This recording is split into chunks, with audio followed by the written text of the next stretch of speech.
오늘도 이 예배가 성도 여러분들에게 일주일 동안 가장 기쁘고 즐거운 시간 되는 줄로 믿습니다. 세계에서 인구 비례에 따져서 커피를 많이 마시는 나라가 우리 대한민국입니다. 카페가 얼마나 많은지 알 수 없습니다. 그래서 커피는 이제 일상생활의 필수품이 된 것 같습니다. 그런데 이 커피가 생산되는 현지의 상황을 우리가 안다면 그렇게 여유 있게 커피 마시는 일이 될 수 있을까? 편하게 커피를 마실 수 있을까? 그런 생각이 듭니다. 커피가 어떻게 생산되고 있는지 아시는 분도 있겠지만 짧은 영상을 통해서 잠깐 우리가 확인하고 보겠습니다. 당신이 지금 편하게 마시는 그 커피, 잠깐의 피곤함을 달래기 위해 마시는 그 커피, 아침 출근길에, 업무 중에, 점심에, 그리고 집에서 마시는 그 커피, 멋진 시계가 채워진 당신의 손에 쥐어있는 바로 그 커피. 그 커피 한 잔이 내려지기까지 얼마나 힘든 농부의 땀이 들어가 있는지 아는가? 딱딱히 굳은 살이 배긴 농부의 손으로 신나게 뛰어놀 나이에, 장난감을 만질 나이에, 그 한없이 작은 어린아이들의 손으로 당신이 마시고 있는 그 커피가 재배된다. 하루 10시간 이상의 노동이 진행되고 세련된 커피라는 이미지 뒤에는 노동착취라는 음물이 스며있다. 성인 혼자서 겨우 들 수 있는 무게인 60kg 커피 자루에 커피 열매를 하나씩 넣을 때마다 당신의 커피가 채워진다. 이들은 한 자루에 12에서 20회알, 하나로 고작 4,000원에서 6,000원을 받는다. 하루 중 잠깐의 여운을 위해 커피를 마실 때 지구 반대편에 있는 다른 누군가는 그 하루를 커피에 몸을 바친다. 커피 농장 인부 중에 3분의 1가량이 아이들일 정도로 15살 안팎의 아이들은 떼약볕에 하루 종일 노출된다. 고작 받은 돈은 1,000원에서 2,000원 수준이다. 커피 나무에 뿌려지는 농약에도 다른 장갑이나 마스크도 없이 단 하나의 보호장비도 없이 그대로 노출된다. 당신의 컵에 커피가 내려지기까지 악랄한 수출업자, 수입업자, 가공업체, 소매상들의 손에 피땀 어린 커피 열매가 팔려나간다. 당신이 들고 있는 그 컵 안에는 전 세계 50개국 약 2천만 명의 농부와 노동자들의 슬픈 사연이 내려져 있다. 당신의 컵이 아직도 가볍게 느껴지는가?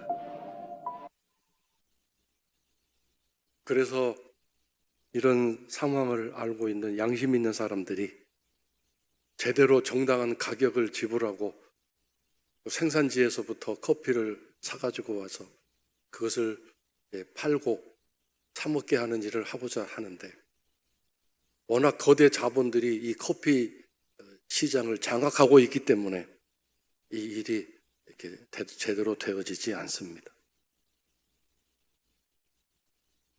이렇게 커피 생산지에서부터 정당한 가격을 치르고 노동의 대가를 지불하고 커피를 사와서 커피를 이제 만들려고 하는 그런 모든 일들을 공정무역이라고 말합니다. 공정한 거래, 공정한 대가를 지불하고 그 상품을 사오려고 하는 그런 일들이 공정무역, 공정거래입니다.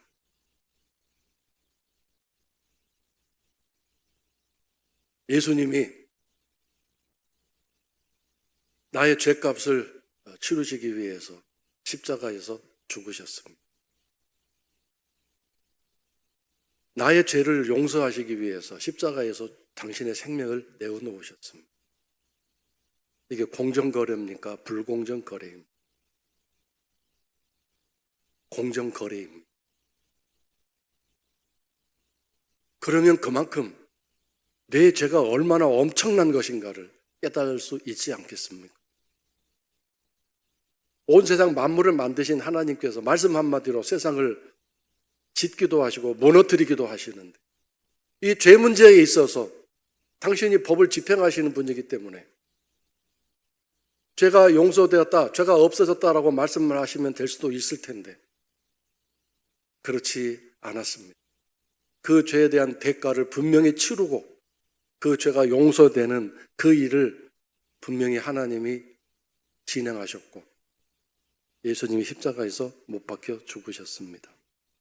나의 죄값이 예수님의 생명이라는 것입니다. 나의 죄값이 이토록 어마어마하다는 사실을 다시 한번 기억하고 잊지 말아야 되겠습니다. 이 거래가 공정한 거래인데, 거래는 유익이 있고 이익이 있기 때문에 그 거래가 이루어지는 것 아니겠습니까? 가격을 주고 물건을 사올 때 파는 사람은 좋은 물건을 정당한 가격에 팔고, 물론 미치는 것은 아니기 때문에 그 가격에 자기의 유익과 이윤이 붙어 있습니다.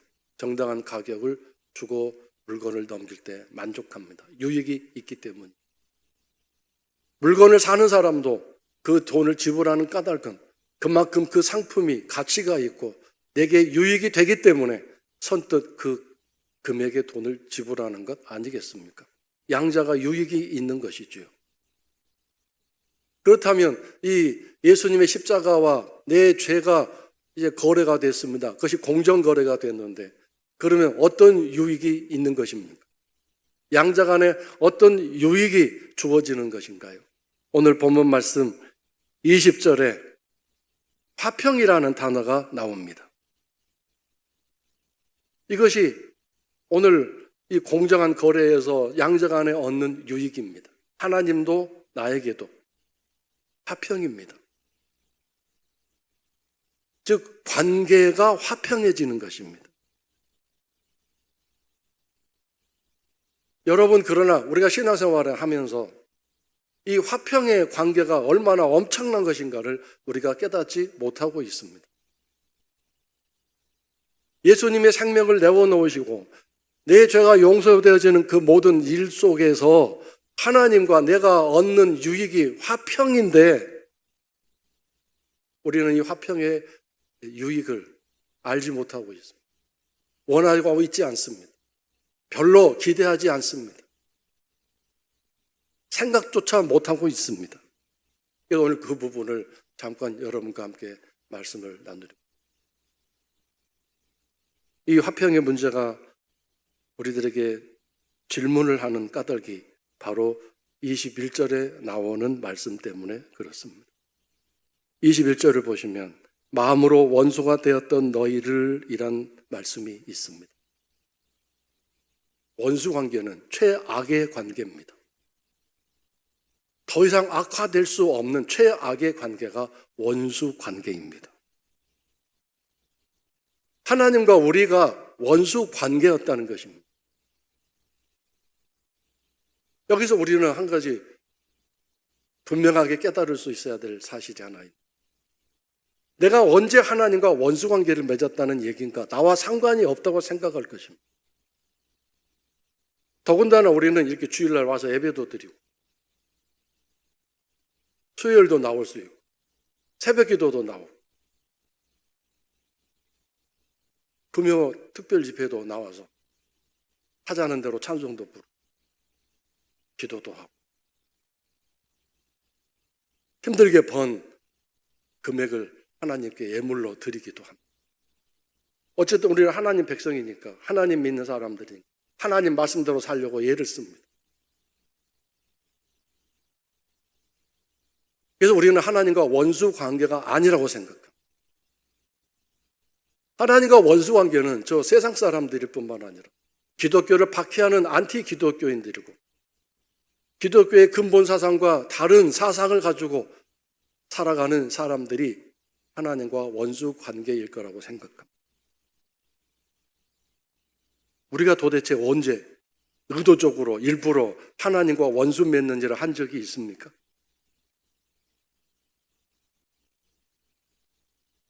그런데 21절 앞부분에 나오는 악한 행실이라는 말을 이제 우리가 주목해 보겠습니다. 악한 행실이라고 말씀하고 있습니다. 이 말씀도 더욱더 나와 우리와 상관이 없는 말로 생각하게 만드는 단어입니다. 여러분과 내가 언제 악한 행실을 했습니까? 악한 행동을 한 적이 언제 있습니까? 우리가 살인을 했습니까? 강도질을 했습니까?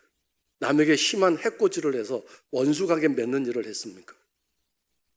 나는 신앙생활 열심히 하느라고 했지 어떻게 내가 하나님께 원수짓거리를 한 적이 있습니까? 무엇이 악한 행실, 무엇이 악행입니까? 하나님 말씀대로 살지 않는 것이 악행입니다. 악한 행실입니다. 사회적으로 착하게 살고 사람들이 말하죠. 저 사람은 법 없이도 살 수 있는 사람이라고 말합니다. 그러나 그럼에도 불구하고 그 사람이 하나님 말씀대로 살고 있지 아니하면, 하나님과 상관없이 살고 있다면 그 사람은 그냥 관계가 아니라 원수 관계입니다. 더군다나 하나님 백성들이, 신자들이, 성도들이 교인으로서 하나님 말씀대로 살지 않는다면 그냥 원수이겠습니까? 저는 철천지 원수가 될 거라고 생각합니다. 하나님은 다른 세계의 사람들이, 세상 사람들이 그렇게 사는 거 그렇게 속상해하진 않으십니다. 그러나 당신이 사랑하는 하나님 백성들이, 세상 사람 속에서 불러낸 당신의 백성들이 당신의 말씀대로 살지 않는 것에 대해서 속이 상하고 마음이 아프고 괴롭습니다. 그래서 우리가 지난번 민수기를 공부하면서 배웠던 내용 아닙니까?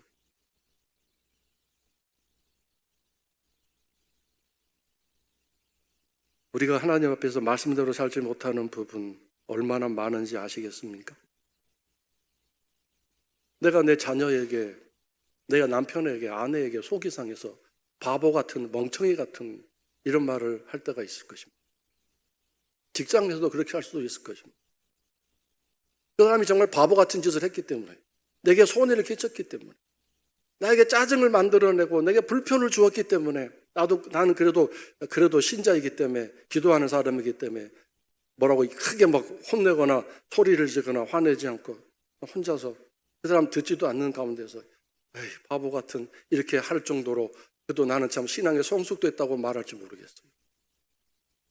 그러나 마태복음 5장 22절에서 그렇게 말하는 사람은, 살인죄를 지은 사람, 지옥불에 던져질 거라고 분명히 말씀하셨습니다. 하나님 말씀대로 살지 않는다는 게, 우리가 저 사회적인 법을 어기지 않는다고 해서 우리가 착한 사람인 것은 아닌 것이죠. 하나님 말씀대로 살지 않는 것이 거기에 분명하게 기준이 되어야 하기 때문입니다. 하나님 말씀은, 제가 다시 이 말씀을 할 여유가 시간이 없기 때문에 넘어가겠지만, 하나님은 우리의 행실뿐만 아니라, 여기서 행실이라고 그랬는데, 왜냐하면 앞부분에 뭐라고 되어 있나요? 원수가 되었다고 할 때 뭐부터 원수가 되었다고 하셨나요? 마음으로 원수가 되었다고 분명히 말씀하고 있습니다. 마음으로부터 원수가. 그래서 악한 행실이라는 단어만 보고 나는 악한 행실을 안 한다고 생각할지 모르지만, 마음부터가 하나님과 원수 관계라는 거예요. 마음부터가 잘못되었다는 거죠. 하나님은 우리의 마음을 보고 계세요. 우리의 마음, 생각, 동기를 보고 계세요. 내가 아무리 겉으로 거룩한 행동과 올바른 행동을 했다고 할지라도 그것의 그 행실을 보시는 것이 아니라 그 행동을 한 마음, 사람의 그 구조, 성품, 성격, 그 사람의 인격을 보고 계시는 것이죠. 그런데 마음부터가 좀 문제가 심각한 거죠. 마음부터가 좀 제대로 안 되어 있는 거죠. 그런 마음, 하나님 마음에 일치하지 않는 마음을 가진 사람, 그래서 그때부터 원수가 되는 것이죠. 행실은 그 다음 문제. 우리는 우리들의 행동, 우리들의 행실을 가지고 하나님 앞에 착하다, 안 착하다 이렇게 따지고 앉아있는, 하나님은 우리의 마음부터 보고. 그래서 여러분, 하나님 앞에서 이 죄 문제가 해결되어야 화평의 관계가 되고 죄 짓게 만드는 내 마음부터 고쳐져야 되는 거죠. 이런 모든 문제를 해결해 주시기 위해서 십자가에서 예수님이 죽으신 것입니다. 지난주에 우리가 함께 나누었던 것처럼 회개는 내 잘못된 행동을 뉘우치고 고백하고 잘못했어요라고 말하는 것이 회개가 아니라 그렇게 잘못된 행동을 하게 만든 내 마음 구조, 내 성격, 내 생활의 습관, 이걸 고치고 뉘우치고 바꾸려고 하는 것, 이것이 회개라고 말씀드렸습니다. 우리가 늘 우리의 잘못된 행동만 가지고 잘못했어요라고 말한다면 그것은 하나님 앞에서 올바른 회개가 될 수 없습니다. 왜냐하면 그때뿐이죠. 우리의 마음 그대로 내버려 두었기 때문에 그 마음은 또다시 그렇게 빗나가 있는 마음은 또다시 그런 행동을 하게 만들 수밖에 없는 그런 구조 속에 우리가 살고 있기 때문입니다. 하나님은 늘 우리의 마음을 보고 계십니다. 마음의 중심을 보고 계십니다. 내 마음이 어떠한가를 보고 계십니다. 우리가 다른 사람에 대해서 배신감을 느끼고 상처를 받을 때가 언제입니까? 저 사람이 저런 마음이었구나라고 알게 될 때 얼마나 마음이 고통스러워요. 또 저 사람이 저런 마음이었구나, 내가 몰랐구나, 내가 오해했구나, 그 사람의 진심을 알게 될 때 얼마나 마음이 행복하고 편안합니다. 사람과의 관계도 이 마음에서 진실한 친구가 되고 안 되고 결정지어지게 되는, 하나님과 관계도 마찬가지입니다. 근데 사람은 사람의 마음을 모를 뿐만 아니라 심지어 나도 내 자신의 마음을 정확하게 모르고 살 때가 너무 많습니다. 그러나 하나님은 내 마음을 정확하게 알고 계십니다. 내 마음이 어떠한지 다 알고 계십니다. 그래서 하나님과 빗나간 관계, 이것이 해결되어지는 것이 십자가에서 이루신 예수님의 놀라운 사랑입니다. 그러니까 회개라고 하는 것은 잘못된 행위를 뉘우치는 것으로 끝나는 것이 아니라 그것은 회개가 아닙니다. 그렇게 행동을 하게 만들고 그렇게 삶을 살게 되고 있는 내 마음의 구조를 하나님께 맡기고 하나님 고쳐주세요, 새롭게 해주세요 하는 것입니다. 사람은 절대 자기 마음을 변화시키거나 새롭게 할 수 없습니다. 그래서 아무리 눈물을 흘리며 콧물을 흘리며 새롭게 살겠습니다 결심을 하지만 그 결심이 며칠 가나요? 작심삼일입니다. 이 마음은 얼마나 엄청난 구조로 단단하게 굳어져 있는지 사람이 절대로 어떻게 할 수 없습니다. 그래서 하나님께 그 마음을 내놓아야 합니다. 하나님, 제 마음을 다스려 주세요, 통치해 주세요, 새롭게 해주세요. 천하의 바울 사도도 뭐라고 그랬어요? 나는 날마다 예수님 안에서 죽습니다. 날마다 내 마음을 내놓고 하나님 앞에 죽습니다. 내 마음을 내놓는 게 하나님 앞에서 죽는 일과 똑같다는 거죠. 얼마나 많은 박해와 핍박을 받았습니까? 얼마나 많은 사람들이 왔다가 배신을 하고 갔습니까? 그도 인간인지라 마음속에 얼마나 많은 이런 상한 마음과 분노들이 있었겠습니까? 그것을 하나님 앞에 다 내놓은 것입니다. 내가 죽겠습니다. 그래서 매일매일 그렇게 씻는 회개의 삶을 살았기 때문에 그가 여전히 흔들리지 아니하고 복음의 사역을 감당하고 있었던 거죠. 오늘 말씀 마지막 부분에 뭐라고 그랬나요? 나는 복음의 전도자가 되고 복음의 전파자가 되었다고 얘기하지 않습니까?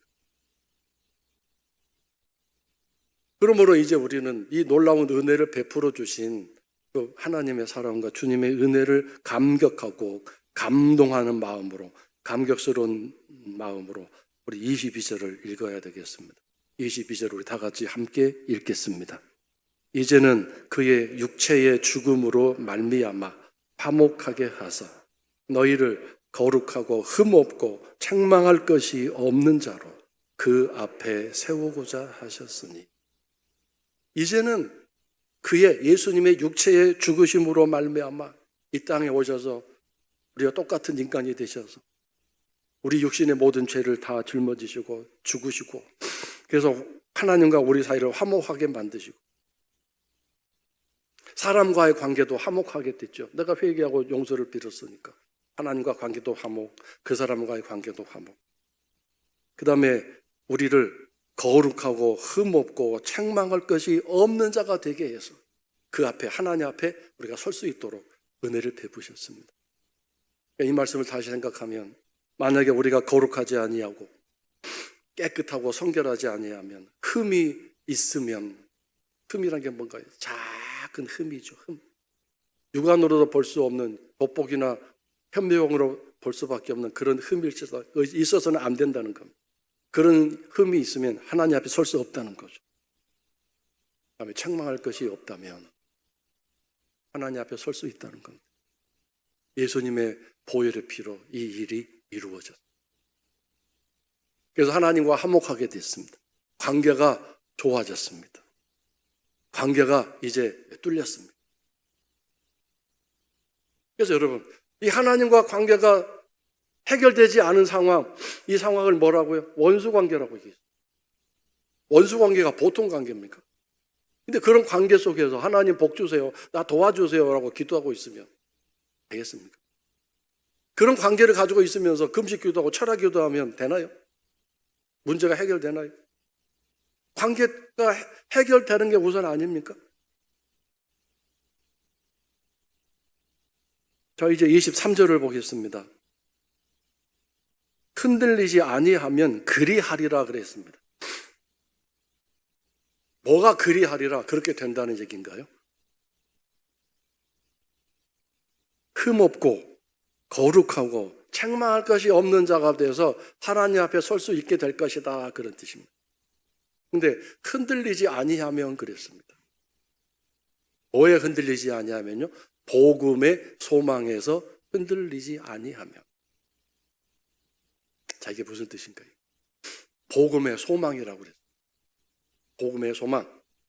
내 죄가 용서되고 하나님과 관계에서, 원수 관계에서 해결돼서 좋은 관계, 화평의 관계, 화목의 관계로 되는 것, 이것이 복음으로 인한 소망입니다. 근데 이게 흔들립니다. 왜 흔들리나요? 생각해 보세요. 하나님 앞에 죄 짓고 사는 게 당장 천벌받는 일 아니잖아요. 하나님 앞에 내가 죄 짓었다고 해서 당장 사업이 안 되고 뭐 병 걸리고 그런 거 아니잖아요. 내가 지금 뭐 형제에게 내가 속상해서 이 바보 같은 놈 했다고 해서 당장 하나님 관계가 막 단절되는 통지문이 오거나 딱지가 오는 것도 아니잖아요. 원수 관계가 됐다고 해서 너 예배 나오지 마, 기도하지 마, 하나님 막으신 것도 아니잖아요. 아니, 그런 관계인데도 어떤 때는 막 찬양 부르다가 은혜 받다가 눈물도 나고 막 두 손 들고 부르잖아요. 그런 관계인도 불구하고. 그런 관계임에도 불구하고 어떤 때는 말씀 속에 막 은혜도 받고 그러잖아요. 그리고 사는 게 얼마나 힘들고 바쁜가요? 그리고 말씀대로 살려고 하지만 삶은 늘 막 엄청나게 스피드 있는 삶이고 변화가 무쌍해가지고 나는 착하게 살려고 하는데 나를 착하게 살지 못하게 나를 괴롭히고 분노하게 만드는 일과 사람들이 얼마나 내게 예상 못하게 다가오고 나를 괴롭힙니까? 이런 삶의 무수한 상황 속에서 복음의 소망은 흔들릴 수밖에 없습니다. 견고하지 못합니다. 사는 게 우선 아닙니까?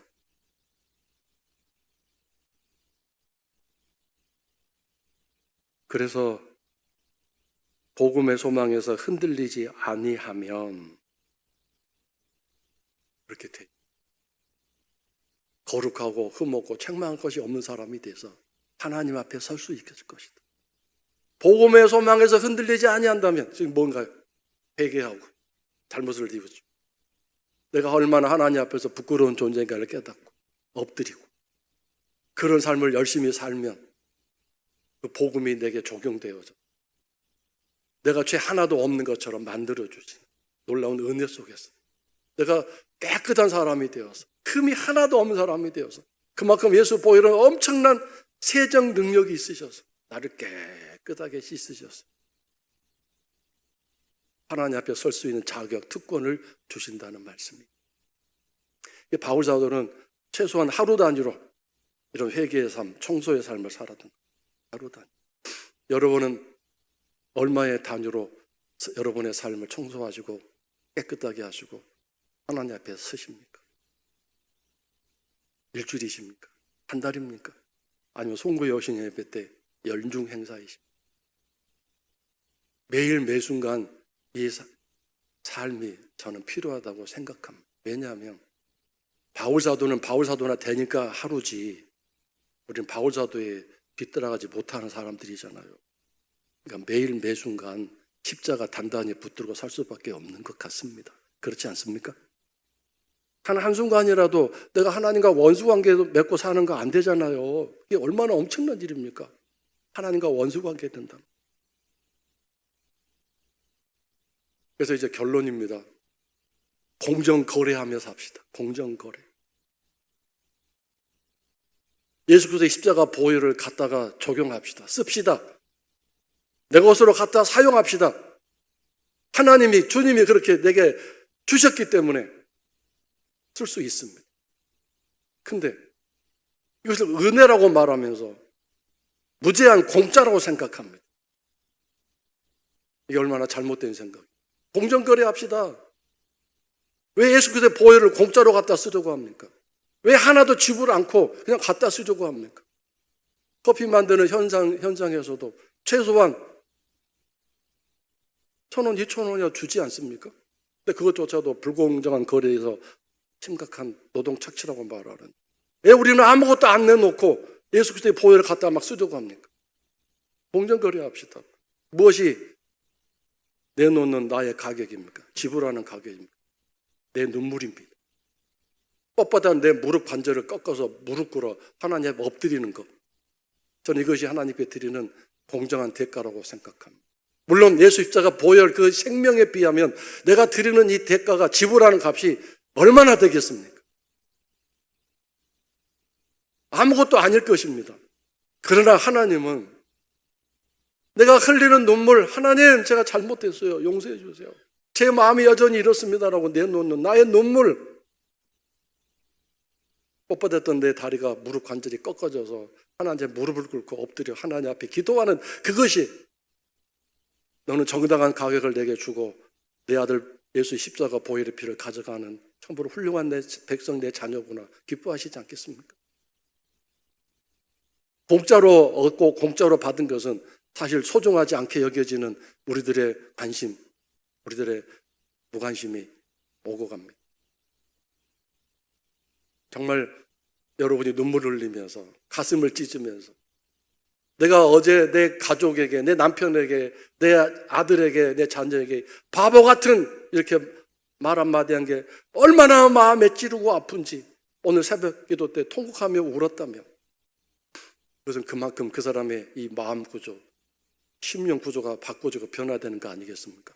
그런 기도를 할 수 있으면 그 사람이 얼마나 이 착하고 좋은 마음으로 변화되는 일이 하나님도 기뻐하시면서 용서해 주시면서 그 사람이 그 기도하고 돌아갔는데 미안해 잘못해서 하지 않겠습니까? 화목하게 되는 거예요. 멋진 일이 일어나게 되는 것입니다. 주님이 십자가에서 이루고자 하신 일이 바로 이 화목, 화평입니다. 성도 여러분들이 이 사순절 기간을 지나시면서 하나님과 원수 관계를 매일 매순간 십자가 보혈의 은혜로 해결하시고 늘 하나님과 화목, 화평, 사람들과도 화목, 화평한 그런 삶을 살아가시는 하나님 귀한 백성들 되시기를 그 이름으로 축원합니다.